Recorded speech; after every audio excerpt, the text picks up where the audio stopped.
চলচ্চিত্র, সঙ্গীত ও টেলিভিশনের পরিচিত ব্যক্তিত্ব মেহের আফরোজ শাওন, সাংবাদিক আনিস আলমগীর সহ 4 জনের বিরুদ্ধে সন্ত্রাস বিরোধী আইনে মামলা দায়ের করা হয়েছে। রোববার 14 ডিসেম্বর রাতে রাজধানীর উত্তর পশ্চিম থানায় মামলা করেন জুলাই রেভলিউশনারি অ্যালায়েন্সের কেন্দ্রীয় সংগঠক আরিয়ান আহমেদ। মামলার জন্য অভিযুক্তরা হলেন মারিয়া ক্রিসপট্ট ও ইমতু রাতিদ ইমতিয়াজ।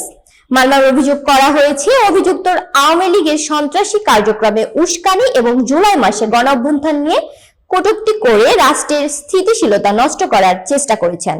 তবে মেহের আফরোজ শাওন অভিযোগ অস্বীকার করেছেন।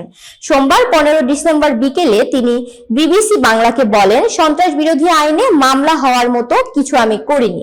আমি শুধু নিজের মত প্রকাশ করেছি, যা কোনো রাজনৈতিক দলের পক্ষ বা বিপক্ষে নয়। কোনো দলের নাম বা নেতার নামও ব্যবহার করিনি। আমি রাজনৈতিক বিশ্লেষক নই, একজন সাধারণ নাগরিক। যখন কিছু বিষয় নিয়ে কষ্ট বা খটকা লাগে তখন নিজের মতামত প্রকাশ করছি। শাওন আরো বলেন, ৭১-এর পর থেকে আমরা মূলত মত প্রকাশের স্বাধীনতার জন্য লড়েছি। এখন সাধারণ মতামত প্রকাশ করলেই মামলা বা গ্রেপ্তারের ভয় থাকলে আমাদের বাক স্বাধীনতা কোথায়?